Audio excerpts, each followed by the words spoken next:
So, we got ourselves another black belt gi match here. I've seen Rogerio fight all the way since, I believe, blue belt. And let me tell you one thing, excellent guard. Very, very good spider guard position. He's fought plenty of my guys and he's beaten them with them damn long, flexible, mobile, strong grips, good legs, perfect positioning off his back. And he's just immediately going into exactly the position that he wants to go into with that spider guard position, in his comfort zone. tying Charlie McDonald up. Charlie McDonald looking comfy here, but again, he's going to have to get that left hand out and on the outside of his thigh to stuff the legs. But holding on to the guy's gi at the moment, it's not doing him any favours.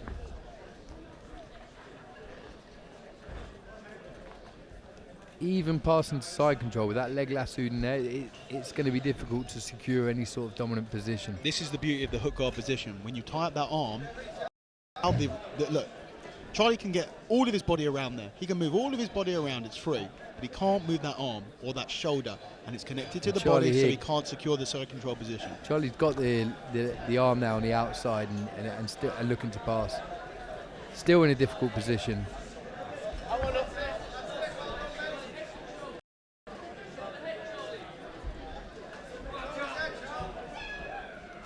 Charlie McDonald passes the side control. You know, straight up, I'm going to say that's impressive. Yeah, I've seen Rogerio's guard, and that to pass his guard is a legit feat. He's got past the guard. He looks to be heavy and tight on top. You see how Rogerio's pushing him towards his legs. All he wants is to get his knees back in front of Charlie, and they can start playing his open guard again where he's comfortable, where he's at home. Charlie needs to make sure he stays higher. There we go. When Charlie passes, he needs to try and come as high as possible up the body of Rogerio without falling off the other end. He needs to come high to get away from those legs.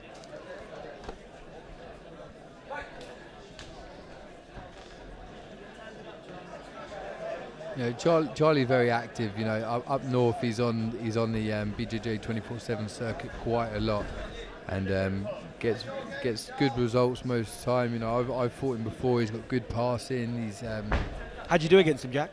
I can't. It was. You can't just drop that and expect me not to ask you. I beat him. No gi, that's why you dropped it. And then he beat me in the gi. Wow, that's legit. I was tired. Sure you were. Roll to recover. So Rogerio's got his right leg into the gi of Charlie, making it even harder. This is like a hook guard position on the gi. So unlike with the arm, you tie someone up in a hook guard, you can move your arm that he's holding out of the hook guard. When you grab onto someone's gi, you're controlling them in the same way. You can't they can't move around, but they can't control their gi to strip the grips, making it even harder. Just a really horrible, awkward position to try and pass.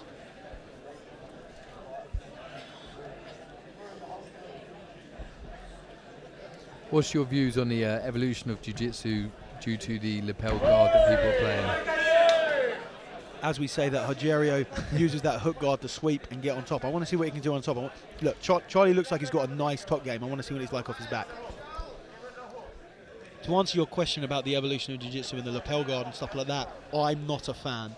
I find that it's too easy for someone who's not as good to tie someone up in awkward positions and essentially shut the game down. I don't want to see that in grappling. I want to see movement. I want to see action. I want to see aggression. That's just my opinion. I know many people would disagree with me. A man after my own heart.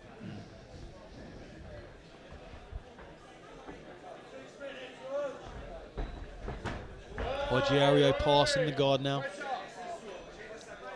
A different style of guard from what Charlie McDonald has compared to what Rogerio has. He has more of a closed guard and half guard game, not looking to play quite as much open guard and use the legs in spider and hook guard quite as much as Rogerio De Lima was off of his back, which is pretty much what I expected.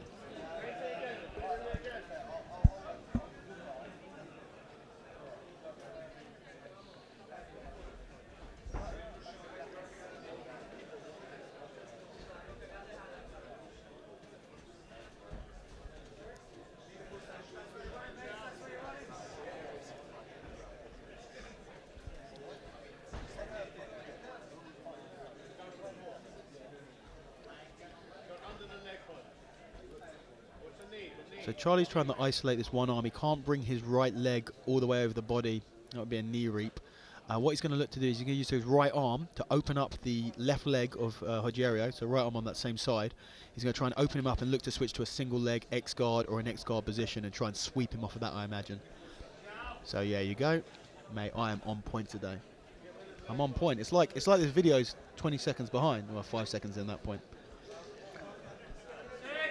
There we go, there's the X guard, and now he's going to look to sweep him from here. He can spin underneath and go to a knee bar from here, but Charlie looks very comfortable on top, so I think he's going to try and sweep more than he would spin for a knee bar, unless he feels like the base is too good, in which case he might switch to a knee bar. Now, looking to tie up. You see how Rogerio's, the knee that Charlie's got is pointing up. When it's pointing up, it's going to be harder to take the knee bar. If it goes to point down, then it's going to be easier. Charlie wrapping up the leg and using it to try and take the back. Quite really nice movements, and then a little bit of a scramble, and they pretty much identically reverse the position. Rogerio's back into that position, and then he sits backward and goes back into the position that he was in. And Charlie seems to like the back. Attacking the footlock, it's kind of difficult when the guy's foot's planted flat on the ground because you have nowhere to torque it at all, but still playing a good X guard game here anyway.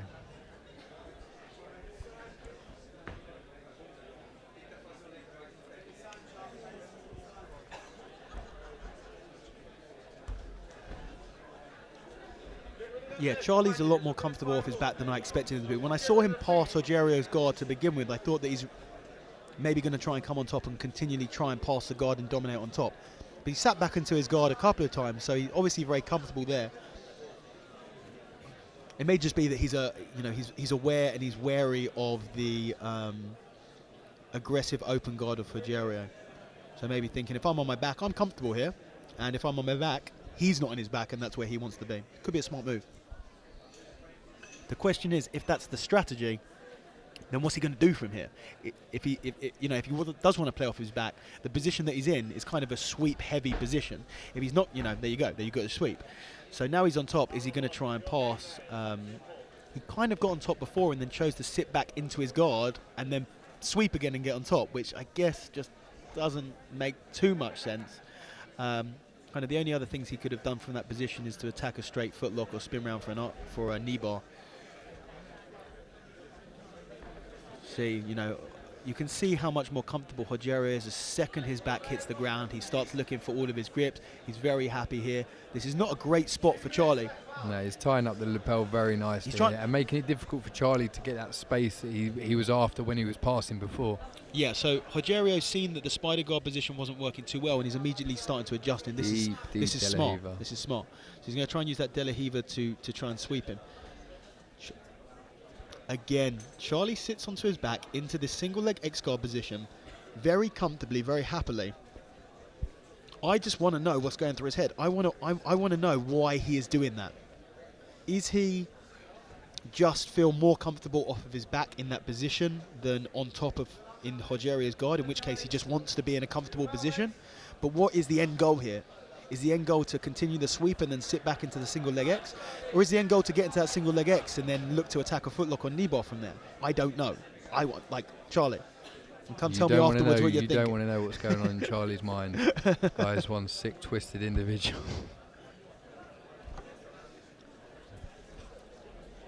Well, let's see if he can get a twisted footlock. Ooh. How's that? That was a good one, Just Daniel. segue straight into that.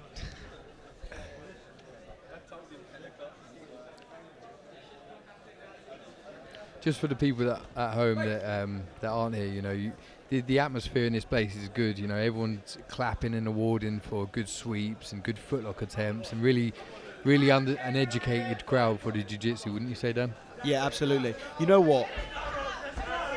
As we say this, the biggest bit of action of the fight so far, Rogerio backsteps over and looks to take the back. Very nice. This is the most aggressive attacking action we've seen in this fight so far. Rogerio spins around, comes over, gets a single hook in. He's coming off to the knee. He must have a hand in the collar there for the bow and arrow. And you don't come off at that angle unless you've got it. And he gets What I was saying earlier, you don't come off at that angle unless you know you've got something.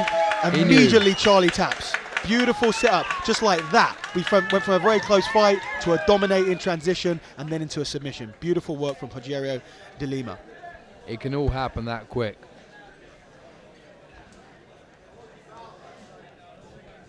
Ladies and gentlemen, after 9 minutes of action, would you please give it up for your 2 black belts here?